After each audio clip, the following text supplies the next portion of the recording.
I was brought to the Quaker way by indigestion. I was newly married and we had a new house and a new church.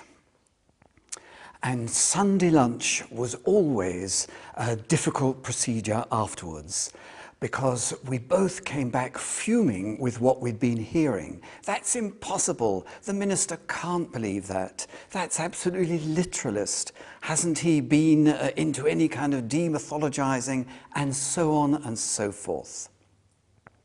When a friend of ours, who turned out to be a Quaker, invited us to come to their local Quaker meeting, that was the time to say yes. Neither of us knew what the Quakers were, and we thought it was something between the Moonies and the Jehovah's Witness, and it would be a bit of fun. Winchmore Hill Quaker Meeting House is very beautiful. It's one of the old meeting houses from the 17th century and is mainly wood and most simple.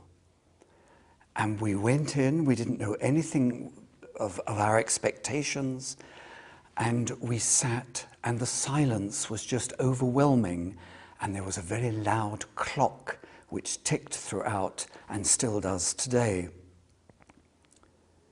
Nothing much happened overtly, but there was no altar, there were no crosses, there were no symbols, no texts, no hymns, no sermon, and no indigestion. We came again, and over the next 2 years, we found that here was a totally different understanding of both Jesus and the Christ.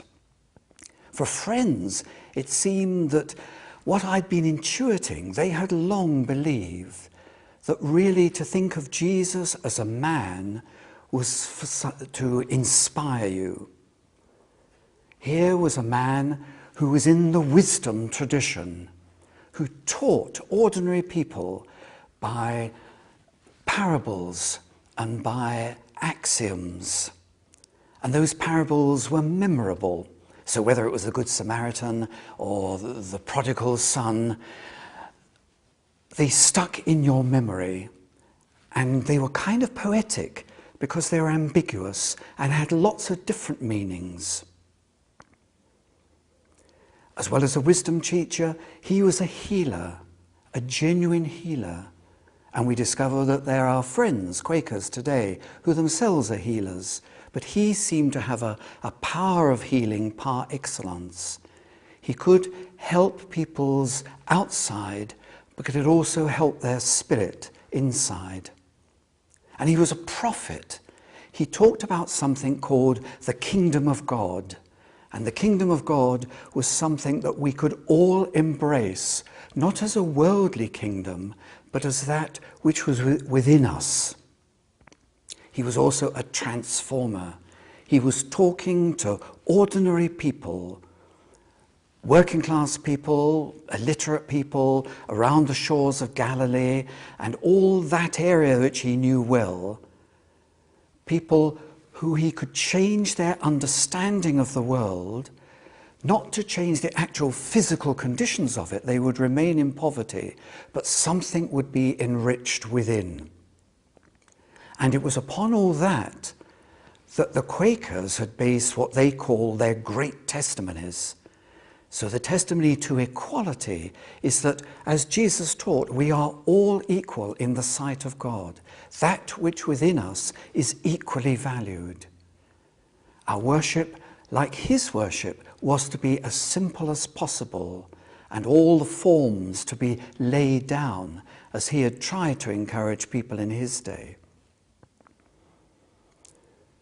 That it was about a peaceable revolution from within. The peace was of the Spirit and is a process. And it was an honouring the truth. And the truth was about God as well as about telling truth and our own integrity.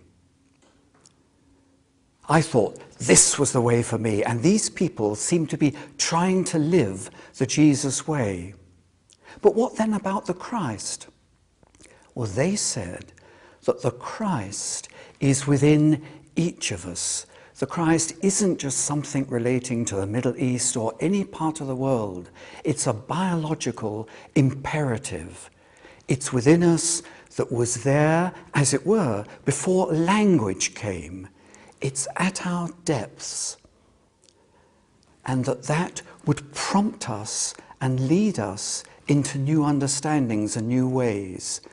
It was a kind of mystical presence that we all have. It was an inward teacher, as well as the inner light. And it was upon light that friends had dwelt and explored over their 350 years.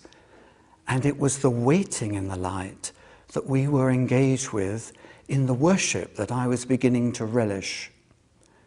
That was over 40 years ago, and I don't regret coming into the Friends and falling amongst Quakers one little bit.